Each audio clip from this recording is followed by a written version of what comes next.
We're kicking off with the men's Elimination Chamber match as Drew McIntyre went the distance as one of the first two men in the match and would be the dominant man in the contest. McIntyre eliminated Bobby Lashley and LA Knight before last eliminating Randy Orton, though the latter two eliminations did see some controversy. LA Knight was cooking in Perth before AJ Styles entered with a steel chair to attack his rival, which left the megastar prone for an elimination following an on-chair Styles clash. As for Orton, he was able to eliminate Kevin Owens and Logan Paul, the latter of whom got some revenge by using his brass knuckles on the Viper, helping give McIntyre the win. In other highlights from the match, Kevin Owens headbutting his pod to intimidate Paul was fun, and Lashley's spears through the pod doors on Paul and Owens definitely looked painful. Speaking of Lashley, the Almighty was seen favoring his arm during the match, and his attempt to put the Hurt Lock on LA Knight failed, and he ended up being the first star to be eliminated. While many feared Lashley was seriously injured, this isn't the case, as it's been confirmed he was simply selling the injury from Karrion Kross on the previous night's SmackDown. The result was predictable but logical, and the eliminations also helped set up some WrestleMania matches other than McIntyre vs. Rollins. Despite delivering an exceptional performance in the chamber, Randy Orton failed to get the win, and as we stated, it was Logan Paul who cost Orton during the closing moments. During the match though, fans noticed that Orton was struggling due to his back issues, though there's no official confirmation from WWE about a potential injury. Fans have suggested that a possible back injury occurred when Orton hit his signature DDT outside of the ring, as just after its execution, the Viper was seething in pain as he landed on the structure. Orton was seen to be legitimately in pain, and the medical team quickly attended to the Viper and thankfully took care of the issue before it got worse.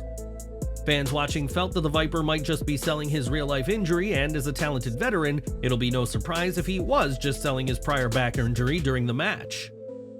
Paul cost Orton a golden opportunity in Perth, which might indicate a singles feud between the two in the coming weeks, with Orton likely to make a challenge for WrestleMania 40.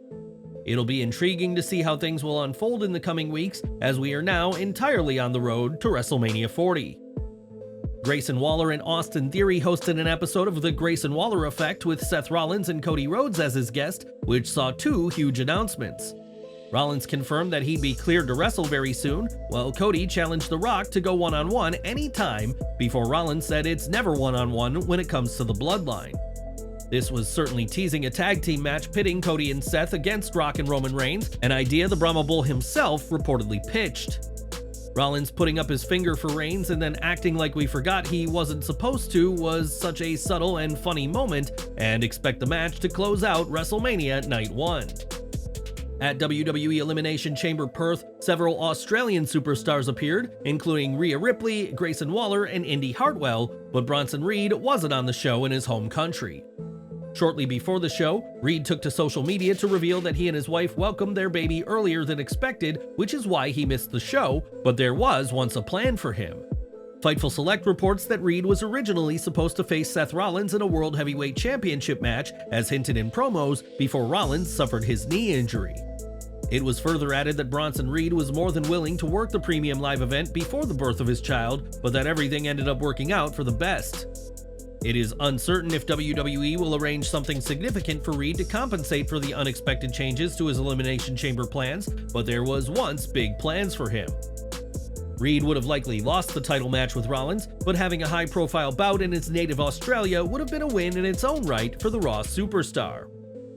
We've got some sad news to report now, as independent wrestler Anthony Gaines has passed away at the tender young age of 30. Born in July 1993, Gaines emerged as a prominent figure on the independent wrestling scene in Western New York and was trained by former WWE ECW alum Colin Delaney. Gaines made his debut for Upstate Pro Wrestling in 2014, but also competed for promotions like Pro Wrestling Rampage and Empire State Wrestling, as well as Toronto's Smash Wrestling. In 2018, Gaines went viral thanks to a clip from an Empire State Wrestling match in which Ace Romero delivered a powerful pounce that sent Gaines flying out of the ring. Gaines won tag team titles in Pro Wrestling Rampage and Southern Tier Pro Wrestling as part of the Home Wreckers with Jet Rebel, and his last match was an 8-man tag in September of 2023. Currently, no cause of death is public knowledge, and we would like to offer our condolences to all those who knew Gaines after his tragically young passing. I personally have met Anthony Gaines a few times. He was such a wonderful guy. We used to chirp back and forth after his matches on Facebook. And my condolences, my heart goes out to all my friends who lost a good brother way too young. Rest in peace, Anthony. This week, the official entrance of Dijak in WWE 2K24 was revealed, but the NXT superstar isn't happy with the motion capture used for his entrance. As Dijak pointed out, the entrance is actually for T-Bar, his previous gimmick, and it'll be interesting to see if this will be changed before the game hits shelves next month. Back to Australia, as the undisputed WWE tag titles were on the line, with Finn Balor and Damian Priest defending against Tyler Bate and Pete Dunne, though the crowd were more interested in Dirty Dom. There was a brief pre-match promo before everyone started fighting, which saw Mysterio mercilessly booed, and from the moment the match began though, this was high energy and exciting. Once again, the crowd helped raise the level of enthusiasm. Dominic Mysterio's interference had a small impact, but for the most part, Balor and Priest retained on their own. Despite the win, it seems that Balor could have taken a knock in the finishing stages, injuring his thumb in the process as he was seen grabbing his hand after the match. After retaining with the coup de grace, Balor seemingly popped his thumb back into place before he was able to celebrate with his fellow tag team champion. The festivities in Perth started with a pre-show women's tag title match pitting the Kabuki Warriors against Candice Lerae and Indi Hartwell. With the crowd firmly behind her, Hartwell started off against Sane and scored the first knockdown before the Pirate Princess unloaded with forearm shots to the back. The lively crowd certainly helped the competitors, with Asuka and Sane playing up their heel role, while Hartwell and Lerae did all they could to get the hot tag. The Kabuki Warriors left with the win, a predictable outcome to be fair, but Hartwell got a few nice moments in front of her fellow Aussies. When the main show started, fans saw how massive Optus Stadium is, though there was a ton of space on the floor with no seating. It probably made sense for productions, but it certainly looked odd in wide shots to see so much space without a single fan. In the women's chamber match, Becky Lynch was the rightful victor as many predicted going in, but she wasn't the only standout star in the bout. The match was fantastic from start to finish, with all 6 women bringing their A-games, and the match had several memorable moments that made just about everyone look good. Naomi and Lynch did excellently in their time before anyone was in the ring, and there was a humorous spot of Bianca Belair locking Tiffany Stratton in her pod. Speaking of Stratton, she stole the show in the match by scoring the first elimination against Naomi and putting on an incredible performance in the ring. The crowd in Perth, Australia cheered more for her than anybody else, and it led to bullshit chants when she was eliminated by Liv Morgan. Fans may have wanted Stratton to win, but it was Becky Lynch who ended up standing tall, the right outcome, if not somewhat predictable. Lynch has spent the past year doing everything except challenging for the Women's World Championship, and now she'll have the chance at WrestleMania 40. In the main event, Australia's own Rhea Ripley put the Women's World title on the line against Nia Jax, and the pop for Ripley at her home country was great.